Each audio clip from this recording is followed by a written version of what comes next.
Hello everyone. आज हम जिस मेडिसिनल प्लांट की चर्चा करेंगे उसका महत्व न केवल चिकित्सा की दृष्टि से है अपितु देश के विभिन्न भागों में उसका धार्मिक महत्व है। रिलीजियस अफिलिएशन से इसका जुड़ाव है, उसका धार्मिक महत्व है और देश के विभिन्न भागों में विशेष मनोरथ की सिद्धि एवं सुख शांति के लिए बहुत सारे रिचुअल्स में इसका यूज़ करते हैं। लेकिन क्या हम जिस विशेष मनोरथ की सिद्धि के लिए उस प्लांट का यूज़ कर रहे हैं, उस विशेष प्लांट का, तो क्या हम वो प्लांट ओरिजिनल ले रहे हैं, जेन्युइन प्लांट ले रहे हैं, जिसको कि ऐसा कहा गया है कि ये प्लांट इस मनोरथ की सिद्धि कराएगा। तो आज हम उसी एक प्लांट शमी की चर्चा करेंगे। उसका चिकित्सा में भी महत्व देखेंगे, चिकित्सा में भी उसका कहाँ प्रयोग करना चाहिए और उसकी पहचान कराएंगे, ताकि हम उसके जगह पे जो दूसरा द्रव्य देश के विभिन्न भागों में प्रयोग किया जा रहा है उसकी भी पहचान हो सके और हम ओरिजिनल ड्रग चिकित्सा में भी यूज़ करें और उसका जो रिचुअल्स में इस्तेमाल किया जा रहा है वो वहाँ पर भी, उस स्थल पे भी सही ड्रग हम यूज़ करें। तो जो जेन्युइन प्लांट है जिसका धार्मिक अनुष्ठानों में, रिचुअल्स में हम यूज़ करते हैं, वो है शमी। और शमी का बॉटनिकल नेम है प्रोसोपिस सिनेरेरिया एंड इसकी फैमिली है फेबेसी। अगर हम लोकली देखें तो इसका नाम छिकुर है, छोकर है और खेजड़ी है। खेजड़ी के नाम से राजस्थान में इसका प्रयोग होता है। और अगर मॉर्फोलॉजिकल कैरेक्टर्स देखें तो ये मीडियम साइज ट्री है, एरिड और सेमी एरिड जोन्स में पाया जाता है। अगर हम इसके फ्लावर्स को देखें तो इसके फ्लावर्स विंटर में होते हैं और वर्षा ऋतु रेनी सीजन में इसकी फलियां लगती हैं। अगर इसके हम रसगुण विपाक की बात करें तो इसका रस कषाय मधुर है, गुड़ लघु रुक्ष है, विपाक कटु और वीर्य शीत है। लेकिन चरक सूत्र स्थान 25 में अगर इसके फलों को हम देखें, इसके फलों के गुणों को देखें, तो वहाँ कहा गया है गुरुरुष्णम मधुरम रुक्षम केशघ्नम च शमी फलम।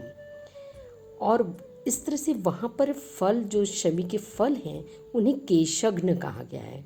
इसीलिए चिकित्सा में हेयर को रिमूव करने के लिए इसके प्लांट का ऐश तैयार किया जाता है और उसमें हेयर को रिमूव करने में इसका यूज़ किया जाता है।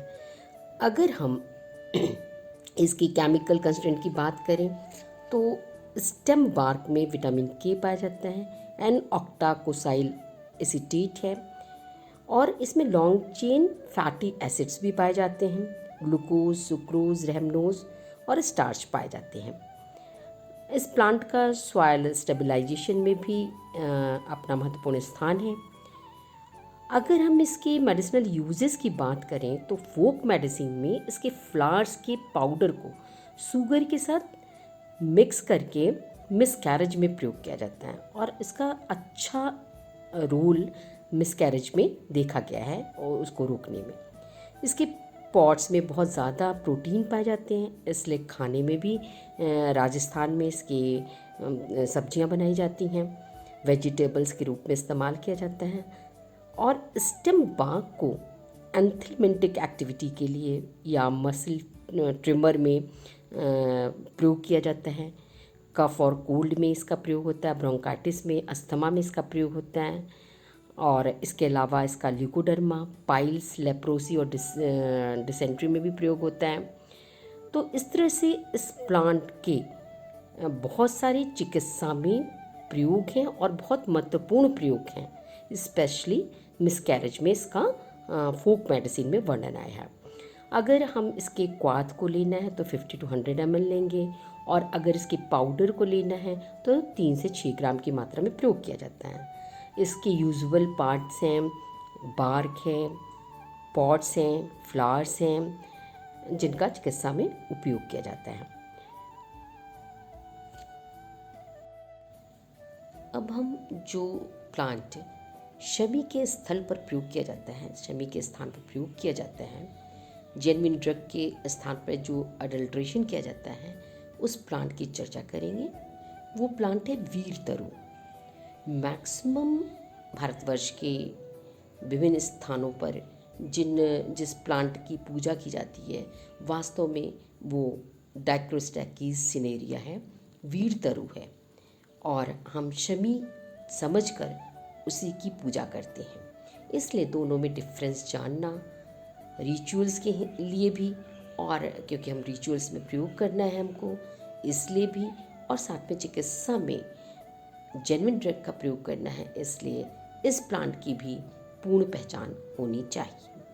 तो ये वीर तरु का प्लांट जो है उस बॉटनिकली डाइक्रोस्टैकीज सिनेरिया है।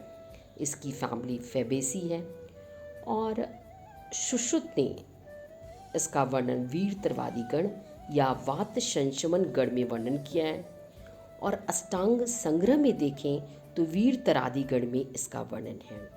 वीर तरो अरिणको नलकुंडो मोरट टुंटुक सैर्यक युग्मम मुस्तक मंजरी कर्कश पार्था मूत विरेक करो दशकश। इसी तरह सुश्रुसूत्र 38 में वीर तरवादी रितेश गणों वात विकारनुत अश्मरी शर्करा मूत्रकृच घात रुजापहा ऐसा कहा गया है। तो इस तरह से ये वीर तरवादी वात संशमन गणों में वीर तरु का वर्णन है। अगर हम मॉर्फोलॉजिकल कैरेक्टर देखें तो ये मीडियम साइज ट्री या श्रब है, और ये नॉर्थ वेस्टर्न या सेंट्रल इंडिया में पाया जाता है। शमी अधिकतर एरिड जोन में, मैंने जैसा कि पहले बताया कि वहाँ पाया जाता है। वीर तरु की शाखाएं कंटकित होती हैं, स्पाइनी होती हैं। ये प्लांट अगर हम इसके बार को देखें तो डीपली फिशर्ड है, पीलिंग ऑफ इन स्ट्रिप्स में वो निकलता हुआ उखड़ती हुई त्वचा दिखाई देती है। लैटरल ट्विग्स पे शार्प स्पाइन एपेक्स पे दिखाई दे रहे हैं। इसमें बाई कलर्ड ब्यूटीफुल फ्लावर्स आते हैं। अपर साइड में पिंक और नीचे की तरफ येलो कलर के फ्लावर्स होते हैं, और ये जो फ्लावर्स हैं ये बाइसेक्सुअल हैं, और पिंक फ्लावर्स जो होते हैं वो स्टेराइल होते हैं, जबकि येलो फ्लावर्स जो होते हैं वो हर्मेफ्रोडाइट होते हैं।